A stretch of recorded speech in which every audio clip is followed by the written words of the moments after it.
थाने के पास उसके ऊपर रखे तख्ते की दर्जों में से दिन की हल्की हल्की रोशनी अंदर आ रही थी। इस रोशनी में शेर खान ने सूरत हाल का जायजा लिया। उसका जहन तेजी से किसी नतीजे पर पहुंचना चाहता था। आखिर एक तरकीब उसकी समझ में आ गई। उसने किसी न किसी तरह और काफी मुश्किल के बाद दरख्त की जड़ को पकड़कर अपनी कमर के गिर्द लपेट लिया। उसके दोनों हाथ फारिग थे। अपने पांव उसने बदस्तूर कुएं की दीवार के साथ टिकाए हुए थे। उसकी पोजीशन बिल्कुल इस तरह थी जिस तरह वापदा के लाइनमैन पेटी से अपने आप को खंबे के साथ बांधकर बिजली की तारों की मरम्मत किया करते हैं। शेर खान ने दोनों बाजू ऊपर किए तो उसके हाथ कुएं पर रखे तख्ते तक पहुंच गए, मगर वो तख्ते के इतने करीब नहीं थे कि वो दोनों हाथों का जोर लगाकर तख्ते को खिसकाने की कोशिश कर सकता। उसे ये डर भी था कि अगर तख्ते को इधर उधर करते हुए पत्थर लुढ़क गया और उसकी आवाज़ पैदा हुई तो मुमकिन है कि सिपाही अभी बाहर ही हो और वो फौरन वहां आ जाए और शेर खान पर फायर करके उसे दोबारा कुएं में गिरा दे। उसे ये खबर नहीं थी कि सिपाही वहां से जा चुका है। शेर खान ने एक जगह कुएं की दीवार में से थोड़ा सा बाहर निकले हुए पत्थर पर पांव जमा लिया।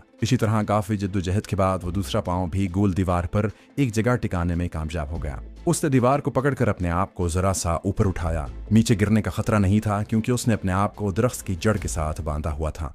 उसका एक हाथ कुएं की मुंडेर तक पहुंच गया। उसने कुएं पर रखे लकड़ी के तख्ते को हाथ से जोर लगाकर एक तरफ खिसकाने की कोशिश की, मगर वो नाकाम रहा। उसने दूसरी और तीसरी बार कोशिश की, लेकिन उसकी हर कोशिश नाकाम रही। बहुत जल्द उसे एहसास हो गया कि वो खा कुछ करे, कुएं के ऊपर पड़े हुए तख्ते को एक तरफ नहीं खिसका सकेगा, जबकि तख्ते के ऊपर 2 वजनी पत्थर भी रखे हुए हैं। उसने देखा कि कुएं के मुंह पर रखे तख्ते के नीचे जिस जगह से रोशनी की किरणें कुएं में आ रही थी, वहां बारिश के पानी ने बहकर छोटी सी ढलान सी बनाई हुई थी। उसने दरख्त की जड़ को अपनी कमर के गिर्द एक और बल दे दिया। इसका यह फायदा हुआ कि वो दीवार के और करीब हो गया। उसने जरा सा उचक कर अपने दोनों हाथ कुएं की मुंडेर पर उस जगह टिकाए जहां से बारिश का पानी बहने से ढलान सी बनी हुई थी। उसने एक हाथ से वहां से मिट्टी खुरसनी शुरू कर दी। मिट्टी भुरभुरी थी। उसने इतनी मिट्टी गिरा ली कि नीचे से ईंट निकल आई। उसका दूसरा हाथ मुंडेर को थामे थक गया था। उसने दोनों हाथ छोड़ दिए और कमर के गिर्द बंधी हुई दरख्त की जड़ के सहारे दीवार पर पांव टिकाए पीछे को हट गया। 2-3 मिनट के बाद उसने दोबारा उचक कर कुएं की मुंडेर को एक हाथ से पकड़ा और दूसरे हाथ से मुंडेर की ईंट को बाहर निकालने के लिए जिद्दोजहद करने लगा। बारिशों ने इस जगह को काफी नरम कर दिया था। थोड़ी सी मजीद कोशिश के बाद उसने एक ईंट उखाड़ कर नीचे कुएं में गिरा दी। 10-15 मिनट की जद्दोजहद के बाद शेर खान ने एक और ईंट और एक और पत्थर अपनी जगह से उखाड़ कर नीचे फेंके। अपने सोचे हुए मंसूबे के तहत वो अपने काम में लगा रहा। 3-4 मिनट कुएं की मुंडेर के नीचे से मिट्टी इधर उधर हटाता रहा। ईंट और पत्थर को खिसकाने की कोशिश करता रहा और रुक कर थोड़ी देर आराम करता। उसके बाद फिर अपनी जद्दोजहद में मसरूफ हो जाता। आधे घंटे की थका देने वाली जद्दोजहद के बाद शेर खान ने कुएं के ऊपर रखे हुए तख्ते के नीचे 6-7 ईंटें और पत्थर नीचे गिरा दिए। अब वहां इतनी जगह बन गई थी कि वो उसमें से रेंग कर गुजर सकता था, लेकिन अब सबसे मुश्किल मरहला दरपेश था। उसे उछल कर कुएं की मुंडेर को दोनों हाथों से पकड़ना और रेंग कर बाहर निकलना था। इसके लिए सबसे पहले उसे अपनी कमर के गिर्द लिपटी हुई दरख्त की जड़ से अपने आप को अलग करना था। दरख्त की जड़ से अलग होते ही नीचे कुएं में गिर पड़ने का खतरा था। वो सोच में पड़ गया। बज़ाहिर जो नामुमकिन बात थी। इस दौरान दरख्त की जड़ दीवार में जिस जगह से बाहर निकली हुई थी, उस जगह पर मुसलसल जोर पड़ने की वजह से मिट्टी नीचे गिरने लगी थी। ऐसा लग रहा था कि अगर शेर खान कुछ और देर तक दरख्त की जड़ के साथ लटका रहा तो जड़ टूट जाएगी और उसका फरार का सारा मंसूबा खाक में मिल जाएगा और फिर वो शायद कभी इस मौत के कुएं से बाहर ना निकल सके। वहां सिर्फ एक ही तरकीब काबिल अमल दिखाई दे रही थी और शेर खान को उसी तरकीब पर अमल करना था। अगर उसमें कामयाब हो गया तो हो गया, वरना फिर उसकी किस्मत में अंधे कुएं में गिरकर मौत को गले लगाना ही था। ये एक बेबसी और बेकसी की मौत थी जिसके लिए शेर खान बिल्कुल तैयार नहीं था। ऐसे हालात में आदमी के अंदर कुदरती तौर पर एक माफौकुल फितरत ताकत पैदा हो जाती है और जिस इंसान के सीने में ईमान की शमा रोशन हो, जिसका अज़्म बुलंद हो, जिसमें जिंदा रहने और अल्लाह की राह में जहाद करने का जज्बा सलामत हो, उसके अंदर ये ताकत 2 गुना बढ़ जाती है। कमांडो शेर खान को अपने अंदर इस माफौकुल फितरत ताकत का एहसास हो गया था। उसने कलिमा पाक पढ़कर अल्लाह से मदद की दुआ मांगी और जितना वो उछल सकता था उछल कर कुएं की मुंडेर को पकड़ लिया। उसके दोनों हाथ कुएं की मुंडेर पर सही जगहों पर पड़े। दरख्त की जड़ को उसने उछलते वक्त ही हाथ से तोड़ दिया था। अपने बाएं हाथ से उसने मुंडेर में से बाहर निकले हुए एक पत्थर को पकड़ रखा था, जहां अब देर लगाने की गुंजाइश नहीं थी क्योंकि उसके जिस्म का सारा बोझ दोनों हाथों पर पड़ा हुआ था। अल्लाह की मदद उसके शामिल हाल थी कि उसने दूसरा हाथ मुंडेर के शगाफ के दूसरे किनारे पर जमाया और थोड़ा सा और उचक कर अपना जिस्म कंधों तक मुंडेर के शगाफ से बाहर निकाल लिया। अल्लाह की हुक्म और उसकी मदद से कमांडो शेर खान को ये एक बहुत बड़ी कामयाबी अता हुई थी, वरना कोई बड़े से बड़ा कमांडो भी इस अंधे कुएं से बाहर नहीं निकल सकता था। शेर खान ने रेंग रेंग कर अपना बाकी का जिस्म भी कुएं की मुंडेर पर से बाहर निकाला। दोस्तों, आगे बढ़ने से पहले आपसे गुजारिश है कि अगर आपने अभी तक इस चैनल को सब्सक्राइब नहीं किया तो इसे सब्सक्राइब कीजिए और वीडियो पसंद आने की सूरत में इसे लाइक, शेयर और कमेंट करके हमें बताइए कि आपको हमारी वीडियो कैसी लगी। तो आइए कहानी की तरफ चलते हैं।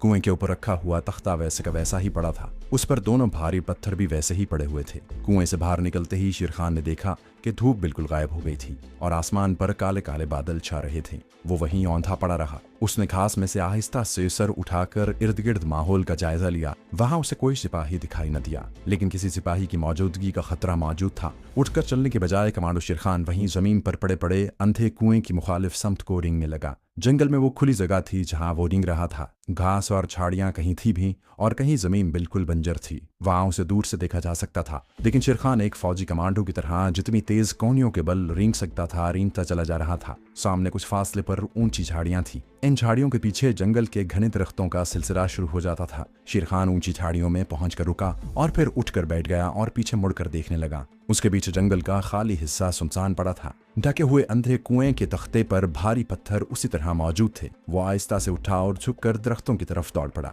अंधे कुएं में गिरते वक्त उसके कूल्हे में चोट लगी थी। दौड़ते वक्त कूल्हा दर्द करने लगा था, मगर उसने कोई ख्याल न किया और दौड़ते हुए दरख्तों में पहुंच गया। अब वो सीधा होकर तेज तेज चलने लगा। इस जंगल के बारे में उसे सिर्फ इतना ही इल्म था कि ये गोंडा और सतीलगढ़ के गिरदोनिवाह का जंगल है और ये जंगल शुमाल की जानिब नेपाल की सरहद तक चला जाता है और मशरिक की समत सूबा बिहार के जंगलों में मिल जाता है। कमांडो शेर खान ने अपना रुख मशरिक की तरफ कर लिया।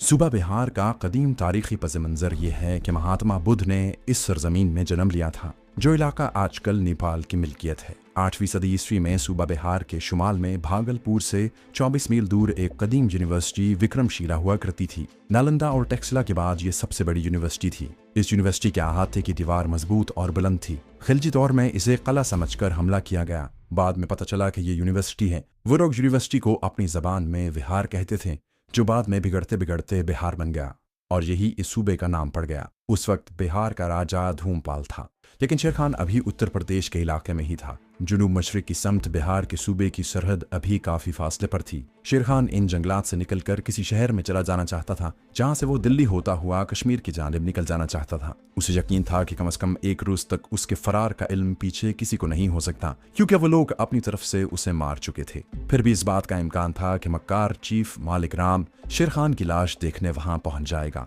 इस वजह से कमांडो शेर खान इन जंगलों में ज्यादा देर तक नहीं रहना चाहता था। उसे कुछ अंदाजा नहीं था कि ये जंगल आगे जाकर कहाँ खत्म हो जाते हैं या आगे कौन सा कस्बा या शहर आता है। वो चला जा रहा था, उसे चलते चले जाना था।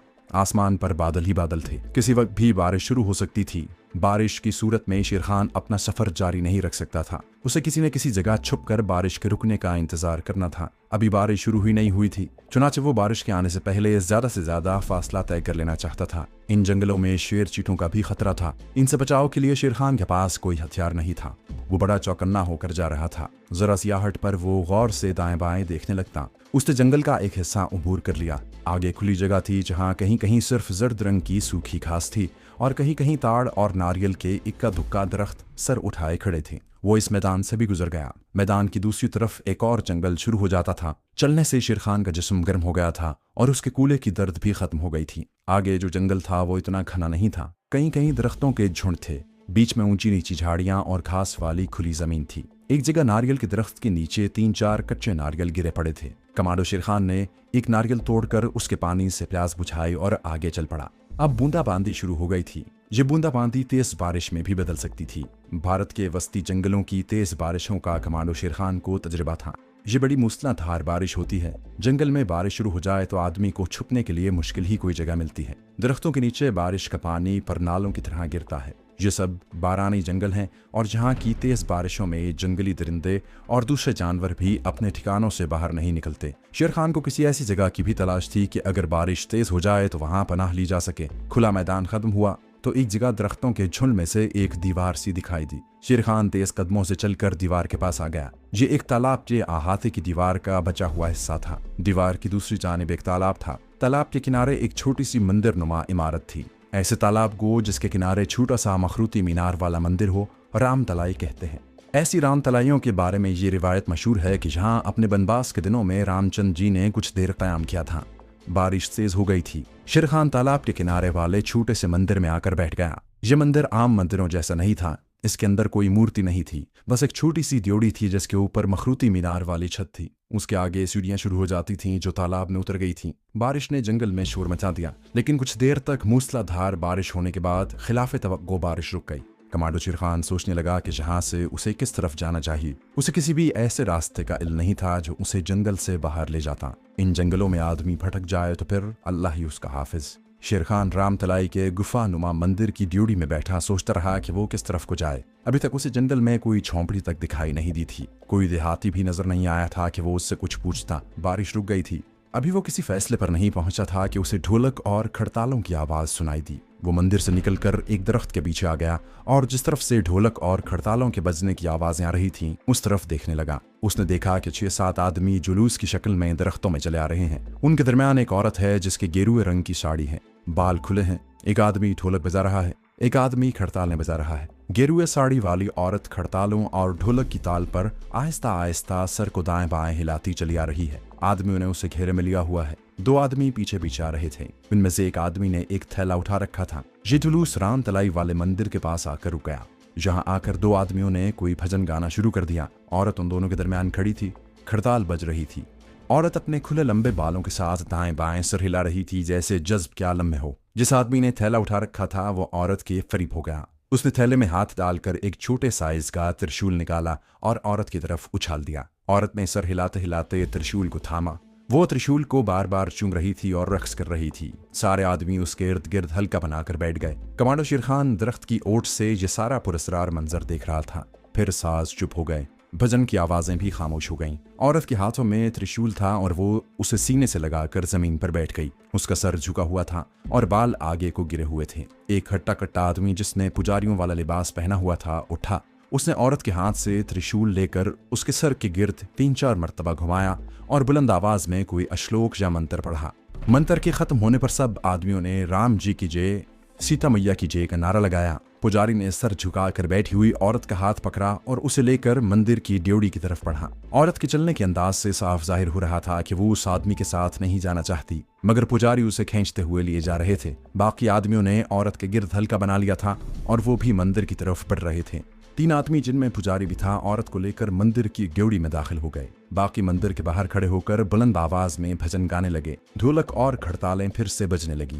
मंदिर की ड्योढ़ी में क्या हो रहा था ये कमांडो शेर खान को नजर नहीं आ रहा था। एक बार उसे औरत की हल्की सी चीख भी सुनाई दी, लेकिन ये चीख भजन और सांस की आवाजों में गुम होकर रह गई। शेर खान समझ गया कि औरत के साथ कोई ज्यादती हो रही है, मगर वो इस औरत की मदद नहीं कर सकता था। वो आदमियों के सामने भी नहीं जा सकता था। भजन और साजों की आवाजें इसी तरह बुलंद हो रही थी। ड्योढ़ी के अंदर गए हुए 3 आदमियों में से कोई भी बाहर नहीं आया था। इसी तरह 15-20 मिनट गुजर गए। इतने में मंदिर की ड्योढ़ी से एक आदमी बाहर निकला। वो बाहर आकर दूसरे आदमियों में बैठकर भजन गाने लगा। थोड़ी देर के बाद दूसरा आदमी निकला। वो भी उस शैतानी मंडली में बैठ गया और भजन गाने वालों में शरीक हो गया। इसी तरह 10 मिनट बाद वो हट्टा कट्टा आदमी बाहर आया जिसने पुजारियों वाला लिबास पहन रखा था। उसने बाहर आते ही दोनों बाजू ऊपर उठाए। सब लोग भजन गाते गाते एकदम चुप हो गए। उसने बुलंद आवाज में कुछ कहा जो कमांडो शेर खान की समझ में ना आ सका। अपनी बात खत्म करके पुजारी एक तरफ को चल पड़ा।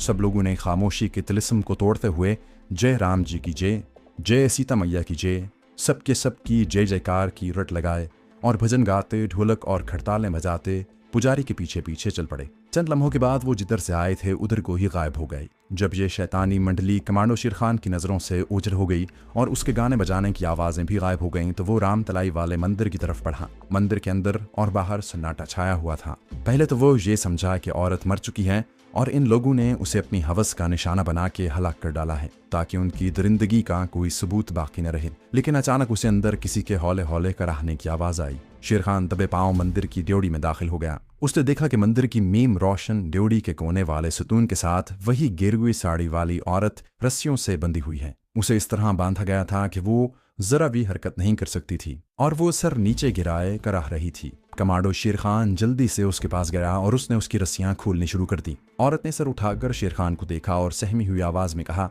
मैं गुरुमैया की दासी हूँ, मुझे हाथ न लगाओ, तुम्हें पाप लगेगा, गुरुमैया का श्राप लगेगा। शेर खान उसकी रस्सियां खोलता गया। उसने कहा, मैं तुम्हारी किसी गुरुमैया को नहीं जानता, तुम कौन हो और ये लोग कौन थे? मैंने छुप कर सारा ड्रामा देखा है। उस औरत ने पूछा, तुम हिंदू नहीं हो? शेर खान ने कहा, मैं मुसलमान हूँ। क्या तुम आजाद नहीं होना चाहती? औरत बोली, मैं आज़ाद होकर अपने घर जाना चाहती हूँ, मगर भगत जीत ने कहा है कि अब मैं गुरमैया की दासी बन चुकी हूँ। अब मैं घर गई या किसी गैर मर्द ने मुझे हाथ भी लगाया तो उस मर्द के साथ मैं भी जलकर राख हो जाऊंगी। शेर खान ने कहा, मैंने तुम्हें हाथ लगा दिया है, मैं तो जलकर राख नहीं हुआ। उसने औरत की सारी रस्सियां खोल दी।